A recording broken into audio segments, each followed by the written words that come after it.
आदमी की उम्र चाहे जो हो, मगर फिर भी उसे हमेशा युवा ही रहना चाहिए।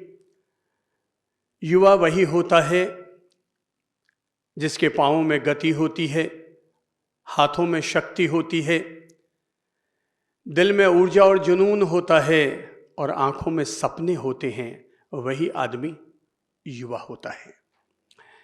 अपनी जिह्वा को भारतीय जीवन बीमा निगम के सम्मान के साथ मधुर करूंगा कि देश का ये वो संगठन है, वो संस्था है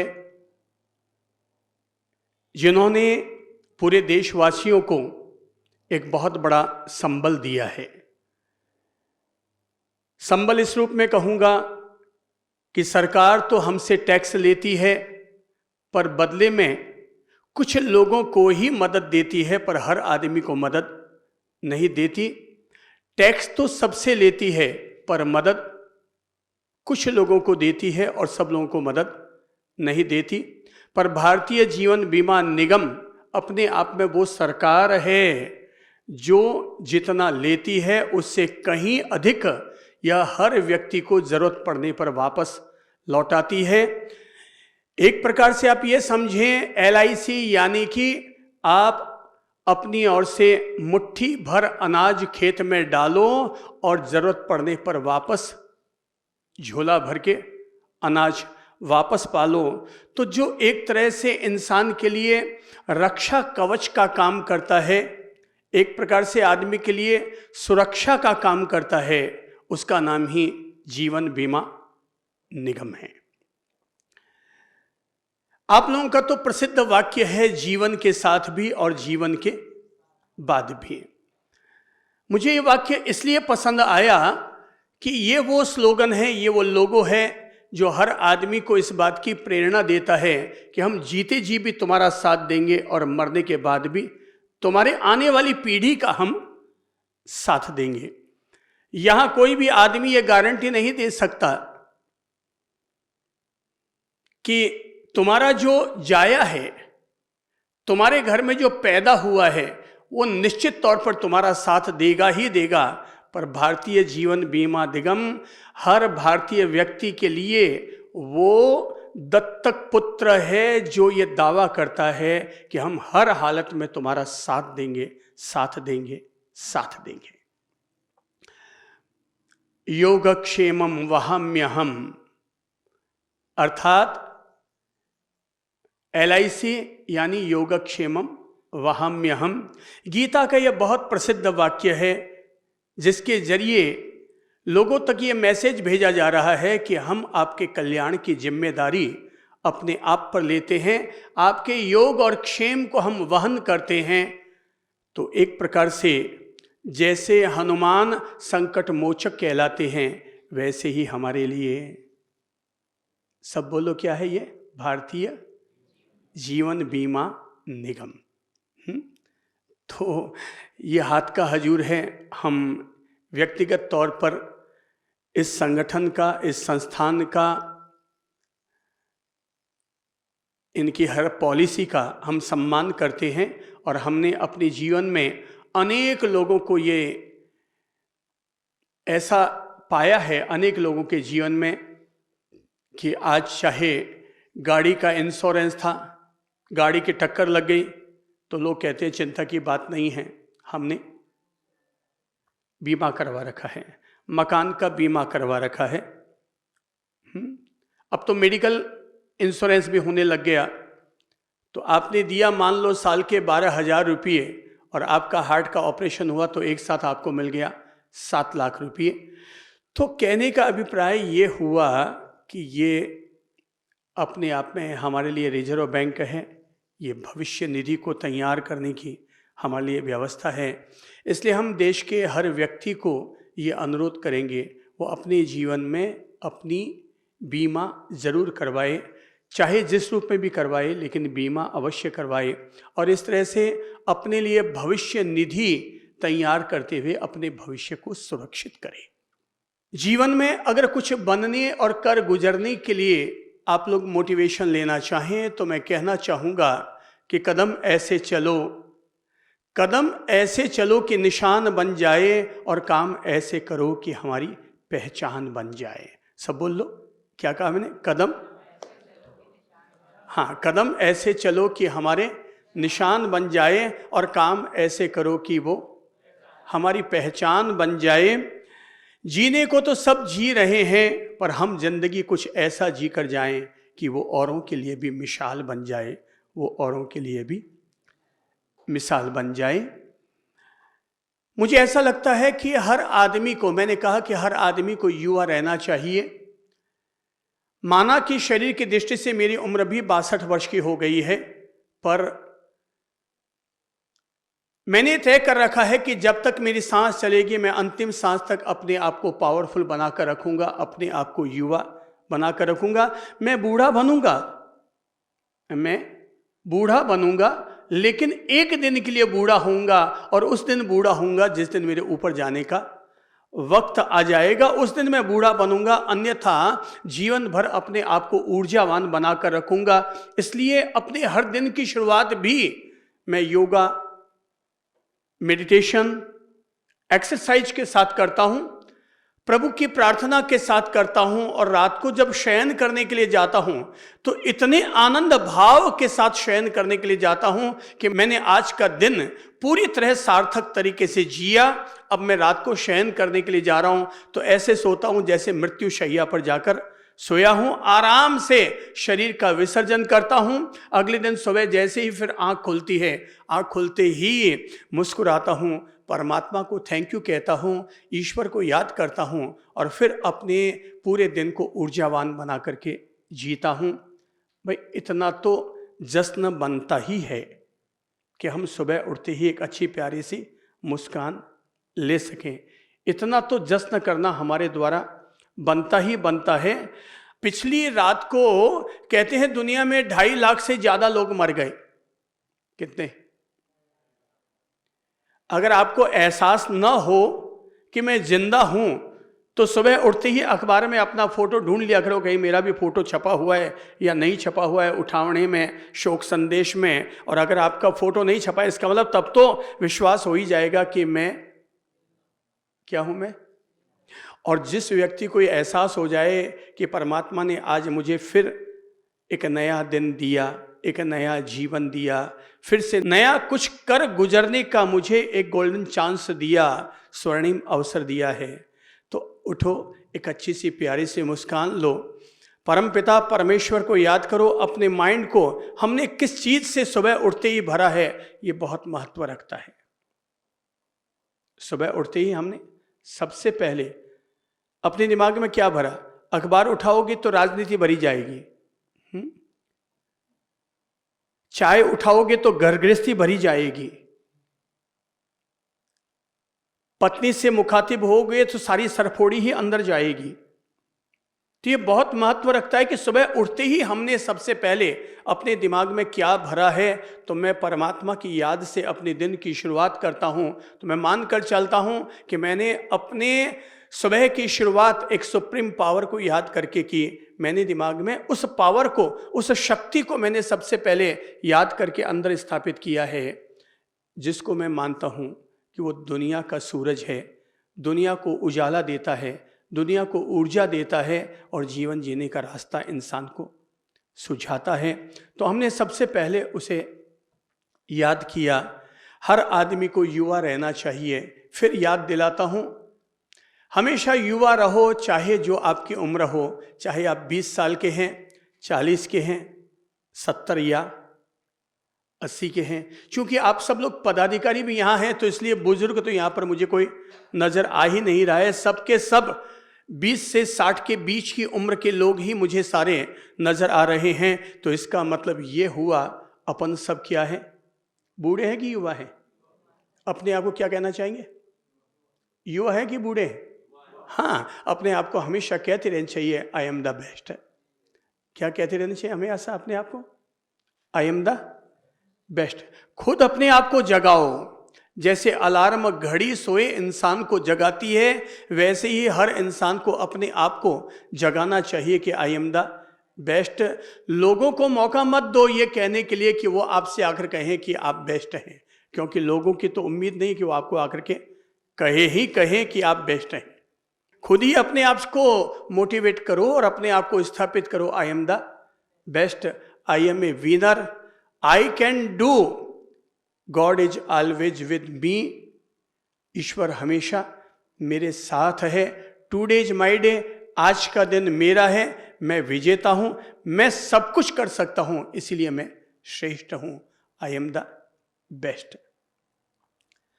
खुद अपने आप को आदमी को जगाते रहना चाहिए। भाई गीता के भगवान ने भी किया क्या था? अर्जुन को जगाने का ही तो काम किया था। वो शिथिल पड़ रहा था, उसका विश्वास डगमगा गया था, उसका मनोबल कमजोर हो गया था, तो सारी गीता उन्होंने कह डाली। और सारी गीता का सार केवल इतना सही है कि तुझे नपुंसकता शोभा नहीं देती, उठ खड़ा हो, कर्तव्य का मार्ग बहुत बड़ा है, खड़ा हो और अपने कर्तव्यों को करने के लिए सन्नद्ध हो जा। कल जीवन बीमा निगम के ही कुछ टीचर्स हमारे पास थे और कह रहे थे, सब हम ये जो सेवा देते हैं बच्चों को तैयार करने के लिए, इसके हमें कोई भारतीय जीवन बीमा निगम हमें पेमेंट नहीं देती है, बल्कि हम खुद अपनी रुचि से हम लोगों की सेवा कर रहे हैं और अपनी आहुतियां हम समर्पण कर रहे हैं। भाई यही महत्व रखता है कि हम अपनी ओर से औरों को कुछ तैयार कर रहे हैं। अगर एक दीपक से नए 100 दीपक जल गए तो क्या उस पहले दीपक का उजाला कम हो गया? पर एक दीपक ने अगर 100 दीपक और जला दिए तो उसने 99 या 100 और नए दियों को अपने जैसा सामर्थ्य दे दिया। तेरी किस्मत तेरे साथ है, पर अगर तुम नए 100 लोगों की किस्मत बनाने में तेरी भूमिका काम आ गई, यही तुम्हारे जीवन की सबसे बड़ी आत्म विजय है कि तुम जीत गए। तुम और 100 लोगों के लिए उनके दिए को ज्योतिर्मय बनाने में तुम हेल्पफुल बन गए। मुझे लगता है हर आदमी के जीवन में 5 पावर होने चाहिए। हाथ में अंगुलियां कितनी हैं? 5। तो मुझे लगता है हर आदमी के जीवन में 5 पावर होना चाहिए। अगर अंगुलियां भी खुली खुली है तो अलग अलग है, किसी में कोई ताकत नहीं, पर इन्हीं को इकट्ठा कर दो तो ये भी क्या बन जाता है? पंच, फौलाद। तो मुझे लगता है हर आदमी के जीवन में 5 पावर होना ही होना चाहिए। चाहे आप भारतीय जीवन बीमा निगम से जुड़े हों, या बीमा निगम के आप नागरिक हों, या बीमा निगम से फायदा उठाने वाले हों, कोई भी व्यक्ति क्यों ना हो, इससे कोई फर्क नहीं पड़ता। महत्व ये रखता है कि हमारे भीतर पावर कितना है। केवल सांस चलना ही पावर नहीं है, केवल धड़कन चलना ही पावर नहीं है, केवल नब्ज चलना ही पावर नहीं है। पावर असली वो है भाई, सांस आप मानते हैं हमारी पावर है, पर मैं सांस से भी बढ़कर के आत्मविश्वास को इंसान का पावर मानता हूं। सांस तो हॉस्पिटल में जो कोमा में पड़े हैं उनकी सांस भी चल ही रही है, पर इसके अलावा उनमें कुछ भी चल नहीं रहा। पावर, मैं वो पावर कहूँगा जो पावर आदमी को अंदर से सचेतन बनाता है, शक्तिशाली बनाता है, ऊर्जावान बनाता है। इसलिए सुबह रोजाना एक्सरसाइज किया करो, योगा किया करो, अच्छा संतुलित आहार लिया करो। फोकट का माल समझ करके जगह जगह जाकर के अपन जो गुलाब जामुन और मालपुए और कचौड़ियाँ ठोक के आ जाते हैं, मिर्ची बड़े, वो सब हमें फ़ायदा नहीं देंगी। संतुलित आहार, अच्छी एक्सरसाइज, सकारात्मक दृष्टिकोण, एक अच्छी गहरी नींद, ये सब जीवन की अनिवार्यताएं हैं जिन्हें सबको लागू करना ही चाहिए। मैं 5 पावर की बात कहूँगा। सार रूप में आपको सहज से मैं ये मोटिवेट करूँगा कि हर आदमी को अपने भीतर 5 पावर रखना चाहिए। पहला है मैन पावर। पहला कौन सा पावर है? सब बोलो। Number 1 man power. ये वो पावर है जिस पर सारा भारतीय जीवन बीमा निगम टिका हुआ है और यह है मैन पावर। मैन पावर अर्थात इंसान ने अपने द्वारा कितने लोगों के साथ अपने रिश्ते बनाए, संबंध जोड़े और कितने लोगों के साथ चाहे व्यापारिक चाहे सामाजिक अपने संबंध बनाए। पर हर आदमी के पास मैन पावर तो होना चाहिए। आज जैसे कोई समाज ऐसा है, कोई जाति ऐसी है कि जिनमें लोग तो बहुत ज्यादा अमीर नहीं हैं, पर एक आवाज उठ जाए तो उनके सीधे 1000 बंदे इकट्ठे हो जाते हैं। मैं इसे कहता हूं मैन पावर, कि एक आदमी पर आफत आई तो 1000 लोग इकट्ठे हो गए। इस पावर का नाम है मैन पावर। कई दफा ऐसा, अभी 2 दिन पहले अखबार में एक न्यूज आई थी, आपने गौर की होगी इस बात पर, इस न्यूज पर गौर किया होगा आपने, कि जोधपुर शहर में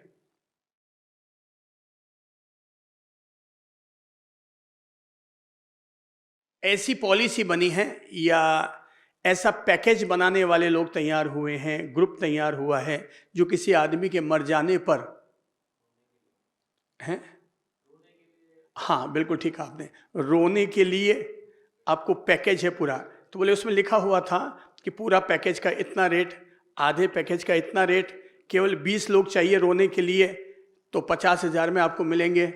20 पुरुष, 10 महिलाएं, 10 लड़कियां हैं, इतना सब कुछ करना है तो 60,000 का पैकेज है। और अगर ब्राह्मण को भोजन, पूजा, हवन ये सब भी करवाना है तो 1.5 लाख का पैकेज है।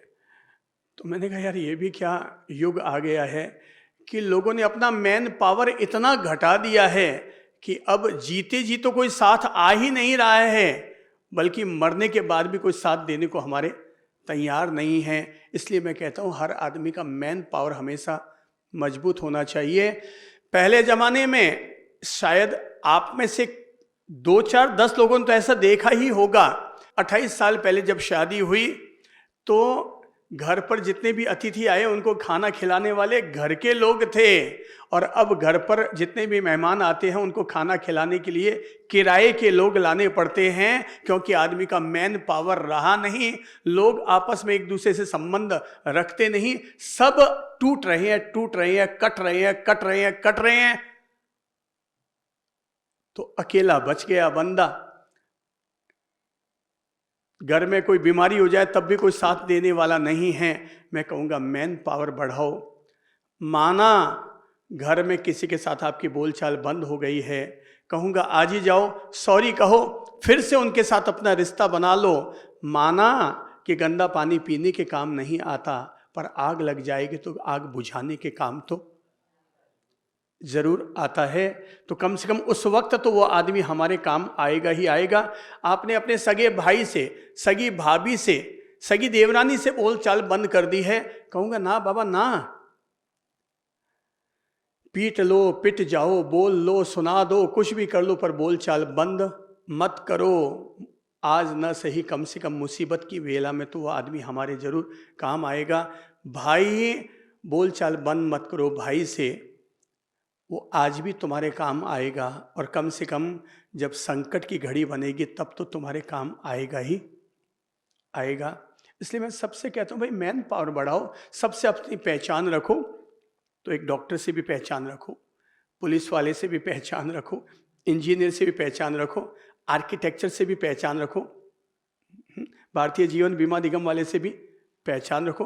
पता नहीं इस खुद गर्ज दुनिया में कब किससे काम निकालना पड़ जाए। इसलिए हर किसी के साथ अपना मधुर रिश्ता बनाकर रखो। तो कुल मिलाकर के मैं कहूँगा मैन पावर। मेरी बात समझ में आ रही है? मैन पावर रखो, अर्थात कृष्ण जैसे भी कुछ मित्र रखो और कर्ण जैसे भी कुछ मित्र रखो।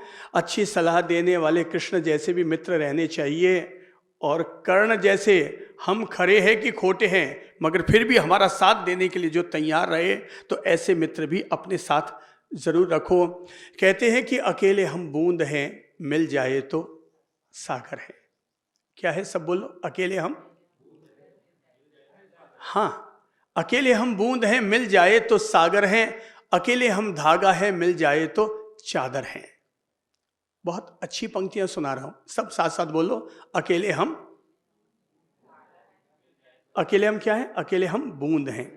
अपने आप को मोटिवेट करते हुए बोलो, क्या है, अकेले हम, हाँ, अकेले हम बूंद हैं, मिल जाए तो सागर हैं, अकेले हम धागा हैं, मिल जाए तो चादर हैं, अकेले हम अल्फाज हैं, मिल जाए तो लाजवाब हैं, अकेले हम कागज हैं, मिल जाए तो पूरी किताब हैं, अकेले हम ईंट हैं, मिल जाए तो इमारत हैं, अकेले हम नागरिक हैं, मिल जाए तो पूरा भारत है।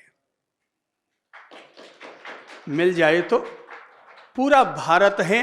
अर्थात ये मैन पावर बढ़ाने के लिए मैं आप लोगों को मोटिवेट कर रहा हूँ और कहूँगा, अपने जितने अधिक कनेक्शन जोड़ोगे आप उतने ही अधिक फायदे में रहोगे। नंबर 2, पहला है मैन पावर और दूसरा है मैनेजमेंट पावर।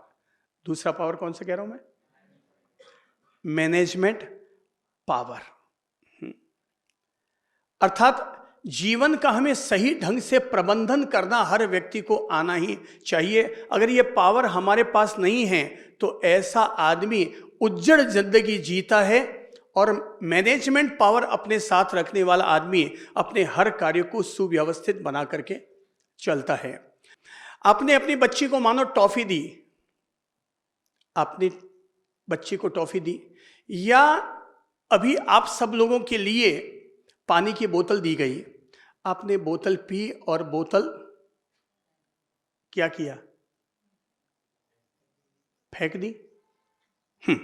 जैसा कि अपन सब लोगों की आदत होती है, बोतल फेंक दी। जिस व्यक्ति ने बोतल फेंक दी, समझ लो ये आदमी सिस्टम को अपने जीवन के साथ लागू नहीं करता है, लापरवाही के साथ अपनी जिंदगी जीता है, कुछ भी ये कर लेता है, इसका कोई भरोसा नहीं है। हमने अगर पानी पिया है और बोतल को या तो आपने अपने पर्स में डाल दिया या आप डस्टबिन में डाल करके आए, अगर डस्टबिन में डालने के लिए वहां तक चले गए, आदमी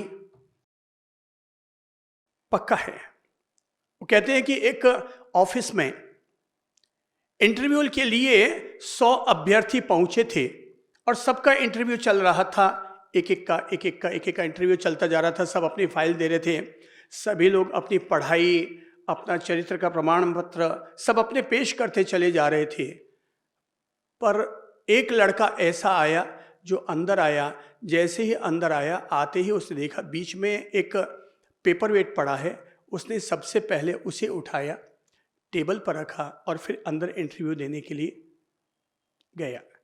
वो जैसे ही पहुंचा, 2 सवाल कहे, पूछे गए और उसे हाँ भर दी गई कि आप इंटरव्यू में पास हुए।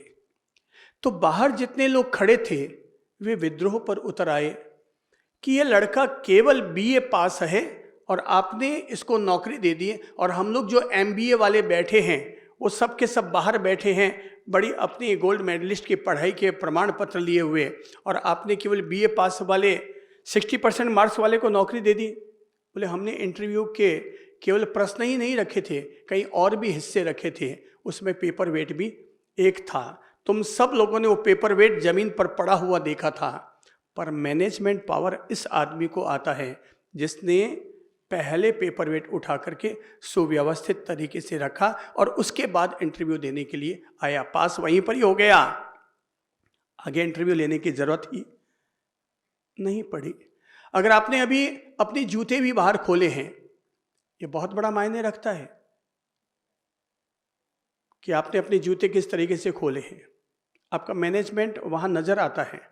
तो हाँ, अगर हमने जूते भी खोले हैं, सीधे खोले और अंदर चले गए ना भाई ना, हमारे जूते खोलने भी हमारा मैनेजमेंट नजर आता है कि व्यक्ति अपने सुव्यवस्थित तरीके से अपने जूते खोलता है।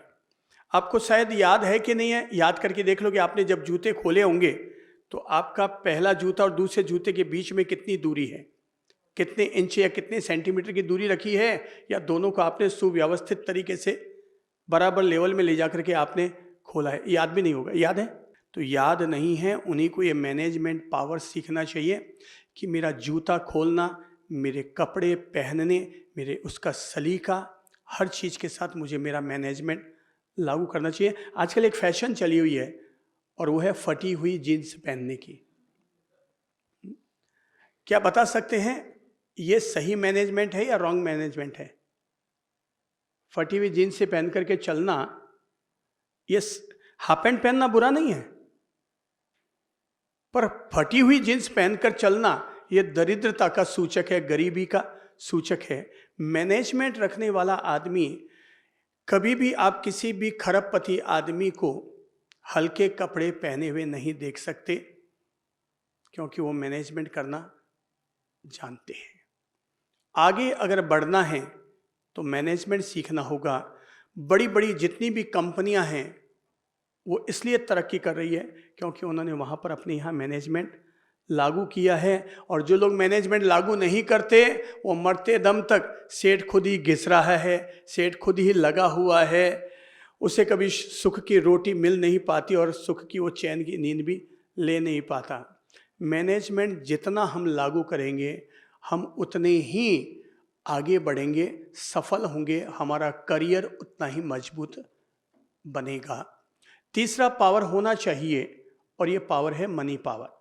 तीसरा पावर है मनी पावर, जिससे आपका खास तौर पर बीमा निगम वालों का भी संबंध है और जो सब लोगों को ये प्रेरणा देते हैं कि अपनी भविष्य निधि भी जरूर बचा करके रखो। तो मनी पावर हर आदमी का होना चाहिए। माना कोई व्यक्ति कितना भी ज्ञानी है, कितना भी चरित्रशील है, पर अगर वो फक्कड़ है तो लोग फक्कड़ों को कोई नहीं पूछता है। और कोई आदमी अमीर है, वो कम पढ़ा लिखा है ना, तब भी लोग सोसाइटी में उसे इज्जत देते हैं, आगे बुलाकर चेयर पर बैठाते हैं, वीआईपी बनाते हैं। क्यों? क्योंकि उसके पास एक पावर है और उस पावर का नाम क्या है? Money power. मैं मनी पावर की बात कर रहा हूं, मनी प्लांट की बात नहीं कर रहा हूं। तो हर आदमी के पास मनी पावर जरूर होना चाहिए। दुनिया में 3 तरह की कमाई होती है, आप कमाई, बाप कमाई और पाप कमाई। सब बोल लो। दुनिया में 3 तरह की कमाई, पहली आप कमाई, दूसरी बाप कमाई और तीसरी पाप कमाई। पाप कमाई तो कभी भी आदमी को करनी ही नहीं चाहिए, क्योंकि पाप कमाई कभी भी आदमी को बरकत नहीं देती, खुद की भी बुद्धि को भ्रष्ट करती है और हमारे बच्चों की भी बुद्धि को भी भ्रष्ट करती है। आज अगर किसी घर में भाई भाई लड़ रहे हैं, माँ बेटे आपस में झगड़ रहे हैं, तो इसका मतलब वहां पर पाप कमाई आई, सो लोगों की बुद्धि भ्रष्ट हो गई। तो पाप कमाई से बचो, बाप कमाई पर कब्जा मत करो। मेहरबानी है दादाजी की, पापा जी की, कि वो हमारे लिए मकान छोड़कर गए हैं, पर कभी उम्मीद मत रखो कि मैं बाप कमाई के आधार पर चलूं। मैं धन्यवाद दूंगा खास तौर पर उस माँ बाप को जिसने बिना कुछ दिए और अपने बेटे को अपने घर से बाहर कर दिया। मैं इसलिए धन्यवाद दूंगा क्योंकि मम्मी पापा के इस दुस्साहस ने उनके उस बेटे को कमाना सिखा दिया, जीवन के संघर्षों का सामना करना उन्हें सिखा दिया। अमीर का बेटा अमीर है तो क्या बड़ी बात है, गरीब का बेटा अमीर बन गया, ये इंसान की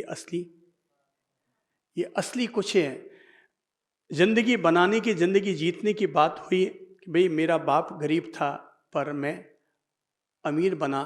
अर्थात हर आदमी को आप कमाई पर भरोसा रखना चाहिए। कौन सी कमाई? कौन सी कमाई? वापस बोलिए तो। आप कमाई पर। हर बेटा चाहता है पापा मुझे स्मार्टफोन दिलाओ, मुझे 60,000 वाला फोन दिलाओ, मुझे एप्पल फोन दिलाओ। कमाया धमाया कुछ नहीं, कमाओगे ना तो पता चलेगा कि 1.5 लाख वाला मोबाइल कैसे लाया जाता है। तो बाप कमाई पर मजा मत उड़ाओ। आप कमाई करो और उसके बाद यूरोप घूमने के लिए जाना है तो भले ही जाओ। ब्याह शादियों में लोग खर्चा करते हैं, कहता हूं भाई क्यों फालतू खर्चा करते हो। लोग आजकल शादी में 1-1 करोड़ 50-50 लाख रुपया खर्चा कर रहे हैं। 10 साल लगाया जिस 1 करोड़ को कमाने में, वो तूने केवल 2 दिन के वो बैंड बजाने में और आवारने में हमने वो सारा 1 करोड़ रुपया खत्म कर दिया। हमने 1 करोड़ खत्म नहीं किया, हमने अपने 10 साल की मेहनत खत्म की है।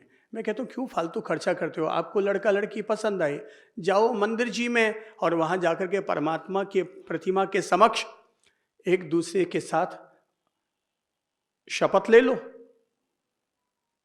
पति पत्नी के रूप में स्वीकार कर लो। आपको अग्नि के फेरे लेने, अग्नि के फेरे ले लो, कोर्ट मैरिज कर लो, जैसा ठीक लगे वैसा कर लो, सीमित खर्चे में कर लो। अभी कोरोना काल आया था, कितने सीमित खर्चे में सबकी शादियां हुई थी।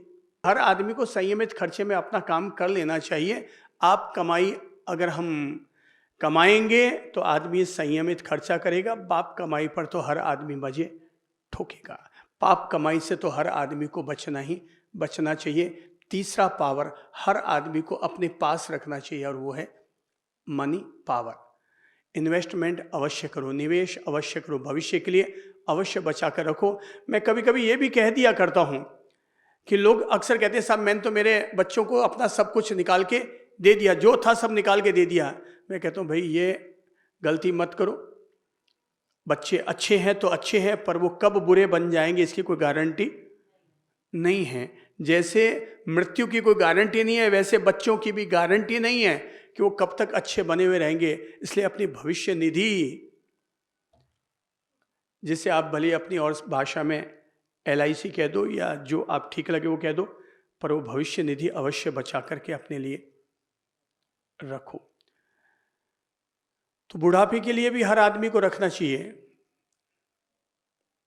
तो पहला पावर कौन सा हुआ? Man power. दूसरा पावर मैनेजमेंट पावर। तीसरा पावर मनी पावर। चौथा पावर है मॉरल पावर। चौथा पावर मॉरल पावर। मॉरलिटी हर आदमी के पास रहनी चाहिए। कर्म तेरे अच्छे हैं तो किस्मत तेरी दासी, और नीयत तेरी साफ है तो घर में मथुरा काशी है। आदमी को मैंने कहा आप कमाई पर भरोसा रखो, लेकिन नीयत फिर भी अपनी हमेशा अच्छी बनाकर रखो। नफ़ा और नुकसान तो दोनों ही आदमी के जीवन में होती ही हैं। नफ़ा नुकसान इम्पोर्टेंट नहीं है, पर नीयत अच्छी या बुरी होना ये जरूर इम्पोर्टेंट है। एक भाई भी अपनी बहन को गले लगाता है और एक धर्म भाई भी अपनी बहन को गले लगाता है। एक पिता भी अपनी बेटी को गले लगाता है, एक पति भी अपनी पत्नी को गले लगाता है। तो है तो वही महिला, लेकिन सबके भाव अलग अलग हैं, सबकी नीयत अलग अलग हैं। एक की नीयत रावण की है, एक की नीयत राम की है। तो नीयत ही असली महत्व रखती है। मैंने धर्म से ही सीखा है और समझा है कि अगर आदमी नीयत अच्छी रखेगा तो भले ही कभी उसकी किस्मत रूठ भी गई हो, तब भी आज नहीं तो कल उसका वापस सही दिन आ ही जाएगा। क्योंकि भगवान उनको तो माफ कर सकते हैं, भगवान उनको तो माफ कर सकते हैं जिनकी नीयत अच्छी रही है, पर भगवान उनको कभी माफ नहीं करते जो नीयत के खराब इंसान होते हैं। जो नीयत के खराब इंसान होते हैं। बड़ा अच्छा शब्द है गॉड और डॉग। क्या है?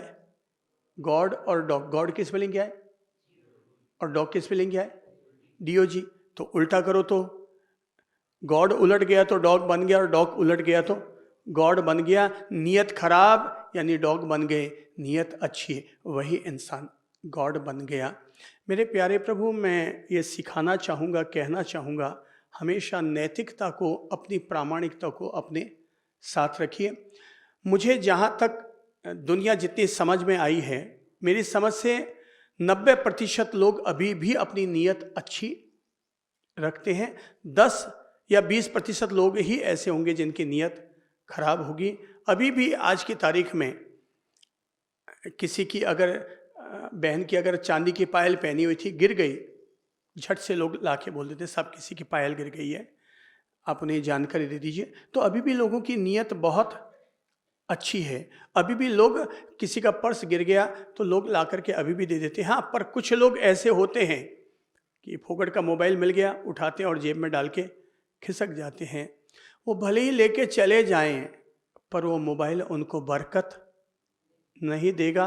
उस मोबाइल के जरिए उनसे कभी कोई ऐसा गलत काम हो जाएगा जो बाद में उनको एहसास होगा कि मैंने ये फोकट का माल लेकर के गलत काम किया। और जिसका अंदर से मॉरल पावर बड़ा रहता है, वो आदमी कभी घबराता नहीं है, भयभीत नहीं होता, डरता नहीं है। इनकम टैक्स वाले के आने पर, सेल टैक्स वालों के रेड पड़ने पर वही आदमी अंदर से हिलता है जिसने अपने जमा खर्च खोटे कर रखे होंगे या सही जमा खर्च नहीं किए, वही आदमी अंदर से हिलेगा। पर जिसने अपने सही जमा खर्च करता है, सही अपने काम करता है, उस आदमी को घबराने की जरूरत होती है क्या? Moral power. चलिए मैं आपको छोटी सी कहानी कह देता हूं। एक पिता ने अपने पुत्र से कहा कि बेटा तूने बीकॉम कर लिया है, तू नौकरी के लिए इधर उधर जा रहा है, पर तुझे अभी तक नौकरी मिली नहीं है, तो एक काम कर, आज मैं तुझे पैसा कमाना सिखाता हूं। तो बोले कि हाँ पापा सिखाइए, कैसे? बोले मैं जो हुनर सिखाऊंगा उसमें तू हर रात को, हर दिन तू पैसा कमाएगा। बोले पापा ये तो बड़ा गजब का हो जाएगा, आप अगर ऐसा हुनर सिखाएंगे तो मजा आ जाएगा। तो पापा ने कहा कि ठीक है, तो रात को 12 बजे मेरे पास आ जाना। बेटा भी चौंका, यार रात को 12 बजे कोई हुनर सीखने का कोई तरीका थोड़ी होता है, पर अब बापू बापू है, बापू से कौन झमेला मोल ले। पर ठीक है, पैसा कमाने की तकनीक सीखनी थी, तो रात को 12 बजे वो पापा के पास पहुंच गया। बोले हाँ पापा मैं हाजिर हूं। बोले चल ये थैला उठा, चल मेरे साथ। और वो गांव से निकल पड़े, जंगल पार किया, शहर में पहुंचे तो एक हवेली के नीचे जाकर, सामने एक पेड़ था, उसकी ओट में जाकर के पापा ने कहा यहाँ बैठ जाओ। वहाँ बैठे रहे, आधे घंटा बीत गया, 1 घंटा बीत गया, 1 बज गए, 1:30 बज गए। बोले पापा आप यहाँ कहाँ लेकर आए, आप मुझे क्या सिखाना चाहते हैं? बोले बेटा आज मैं तुझे हुनर सिखाना चाहता हूँ। बोले कैसा हुनर पापा? बोले कि ये जो सामने घर है ना, अभी अपन आधे घंटा में वहाँ से 10-20 लाख रुपए निकाल के ले आएंगे। बोले पापा आप कहना क्या चाहते हैं? बोले अभी वहाँ पर सेंध मारेंगे और कुछ तो कुछ माल वहाँ से निकाल करके अपन ले आएंगे, आधे घंटे का काम है, बस वो ट्रिक मैं तुझे सिखा देता हूँ। बोले पापा इसका मतलब कि आप चोरी करते हैं? बोले हाँ बेटा, मैंने तो अब तक चोरियाँ कर करके तो तुझे पढ़ा लिखा करके तैयार किया है, और वही हुनर मैं तुम्हें यहाँ पर आज सिखा देता हूँ। बेटा चौंका और उसने कहा ओह, इसका मतलब मेरे पापा गलत रास्ते पर जा रहे थे। और उसने कहा कि पापा आप 1 घंटा तक यहाँ बैठे क्यों हैं? बोले बेटा घर में लाइटें जल रही है, इस कोठी में लाइटें बंद हो तो फिर अपन चोरी करने के लिए अंदर चले। बोले पापा एक बात बताइए, क्या आप पहले भी कभी यहाँ चोरी करने आए हैं? बोले बेटा अब तक इस घर में 20 दफ़ा चोरी करने आ गया, बड़ा सेठ है, इसके घर में कुछ माल थोड़ा बहुत निकल जाए तो इन लोगों को पता भी नहीं चलता है, मैं अब तक 20 बार इस घर में चोरियां कर चुका हूं। पापा आप मुझे एक बात बताइए, आप यहाँ चोरी करने आते हैं, 20 साल से आप यहाँ चोरियां कर रहे हैं, या 20 दफ़ा आपने यहाँ पर चोरियां कर ली है, पर पापा एक बात बताइए, 20 साल पहले इस घर में ये लाइटें जलती थी कि अंधेरा था कि उजाला था? बोले बेटा अमीर घर है, 20 साल पहले भी इस घर में तो उजाला ही था। बोले पापा एक बात बताओ, 20 साल पहले अपने घर में अंधेरा था कि उजाला था? बोले बेटा अपने घर में तो 20 साल पहले भी अंधेरा था और आज भी अंधेरा ही है। बेटा खड़ा होता है, पापा से कहता है पापा खड़े हो, अपना ये झोला फेंक दो, क्योंकि आपका बेटा अपनी जिंदगी में उजालों का राहगीर बनना चाहता है, अंधेरों का राहगीर नहीं। आपका बेटा किसका? उजालों का राहगीर बनना चाहता है, अंधेरों का राहगीर नहीं बनना चाहता। अपने घर में 20 साल पहले भी अंधेरा था, आज भी अंधेरा है। ये चोरी का रास्ता, ये डकैती का रास्ता पापा, ये अंधेरों का रास्ता है।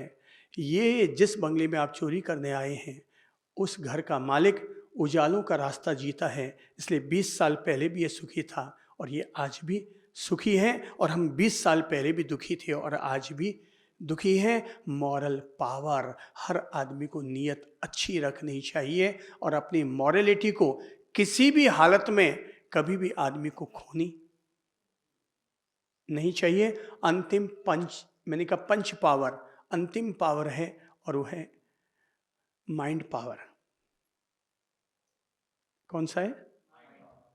पहला कौन सा है? मैंने 5M